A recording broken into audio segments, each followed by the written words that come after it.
Karamihan ng HIV cases dahil sa bengbangan ng lalaki sa lalaki. 95% of new cases are men having S with men. Hindi siya sa S-worker na babae. It's from men having S with men.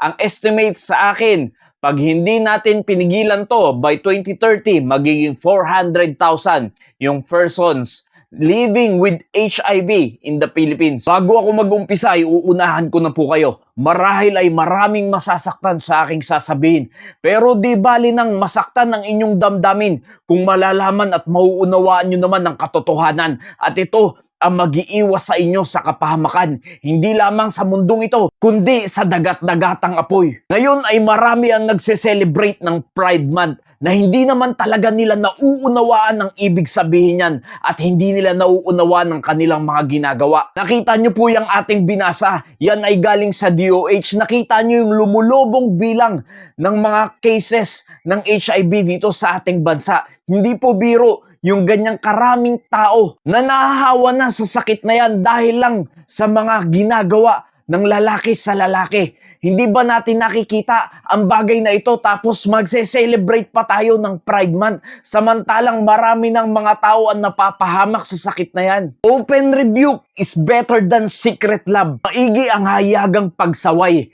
kesa naman sa pag-ibig na kukubli. Mga kaibigan ko na mga member ng LGBTQ, ito ay sasabihin ko, hindi dahil kinamumuhian ko kayo, kundi dahil mahal ko kayo. Gusto kong maranasan nyo kung ano yung kabaguhan na ibinigay sa akin at kapayapaan na ibinigay sa akin ng Panginoong Hesukristo. Dahil hindi pa huli ang lahat.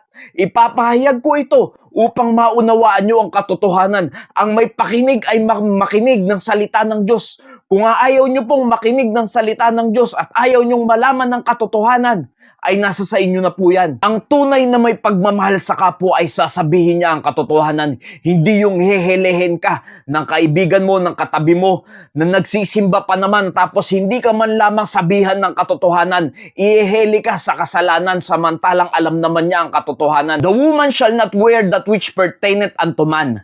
Neither shall a man put on a woman's garment. For all that do so are abomination unto the Lord thy God. Alam niyo po ba sa pasimula pa lamang ay ayaw na ng Diyos na ang babae ay magdadamit ng mga panglalaking suotin. At ganun din naman ang mga lalaki ay ayaw ng Diyos na magsuot na kung ano yung pangbabaing suotin. Pero makikita nyo sa panahon natin ngayon, sobrang rampant na ng mga ganyan. Hindi lamang sa pagsusuot, pati na rin sa mga ginagawa ng mag-asawa ay ginagawa na rin ng lalaki sa lalaki, babae sa babae. At makikita natin sa bersikulo na yan, na sinabi niyan, yan ay abomination unto the Lord. Ibig sabihin yan ay karumal-dumal sa harapan ng Diyos. Yung pagsusuot mo pa lamang nang hindi naman para sa'yo, ay karumal-dumal na yan sa harapan ng Diyos.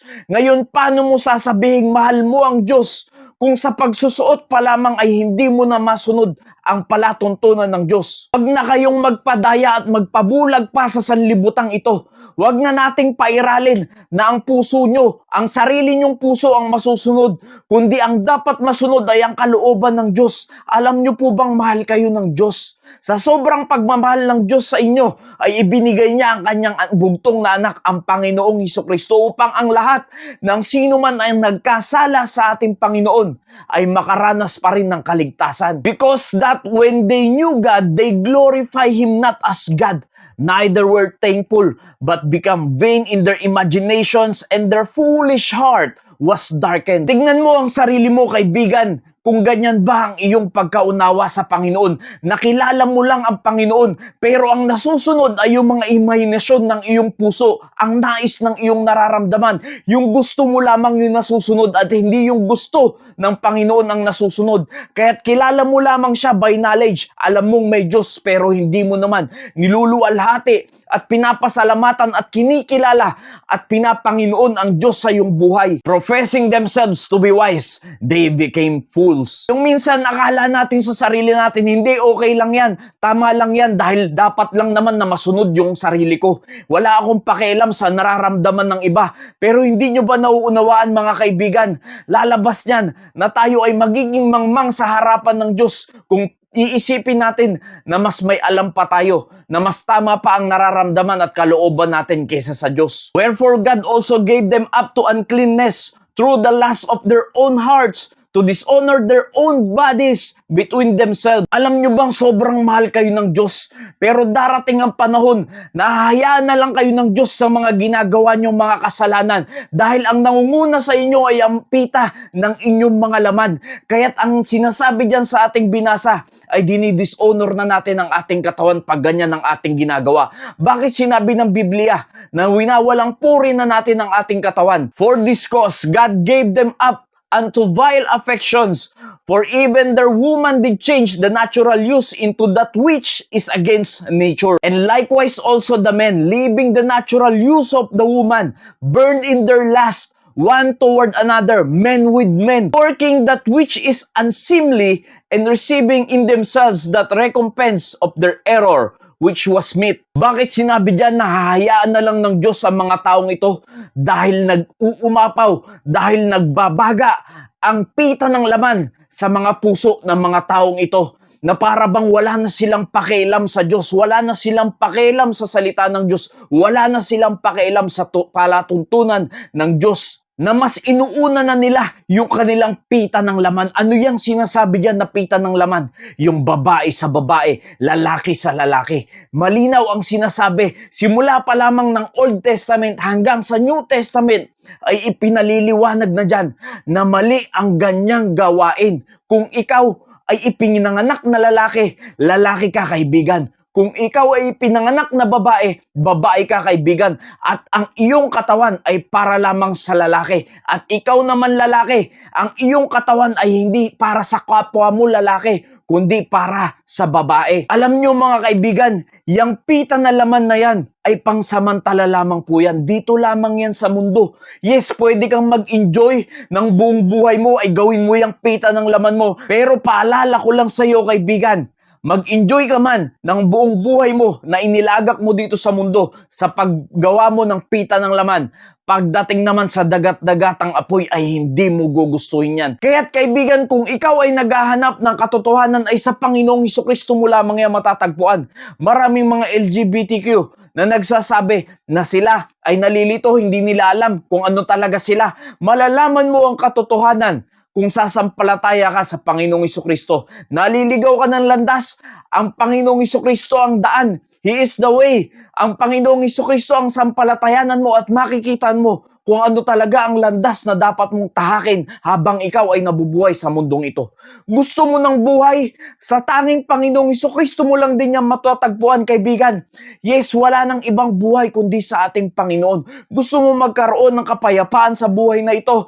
Hanapin mo ang Panginoong Hesukristo, sumampalataya ka sa Kanya at hindi lamang sa buhay na ito, bibigyan ka ng Panginoon ng buhay na walang hanggan, kapiling niya. Kaya't kumpleto yan. Jesus is the way, the truth, and the life. No man cometh unto the Father but by Him. Wala pong ibang kaparaanan upang ang isang tao ay makaparoon sa Ama. At ang tinutukoy dyan ay sa langit, kundi sa pamamagitan ng ating Panginoong Hesukristo. Kaya't kaibigan, napapanood mo pa ang video na ito kung ikaw ay isang member ng LGBTQ. Maaari, nangungusap sa iyo ang Panginoon ngayon, huwag mo nang palalagpasin ang pagkakataong ito. Sampalatayanan mo ang Panginoong Hesukristo habang may oras pa, habang may pagkakataon pa. Dahil ang tao, pag natapos na sa mundong ito, kahit na ano pang sisi natin sa buhay natin, kahit na ano pang paghagilap natin sa Diyos, ay tapos na. Mananatili na ang kaluluwa ng tao sa eternal na dagat-dagatang apoy.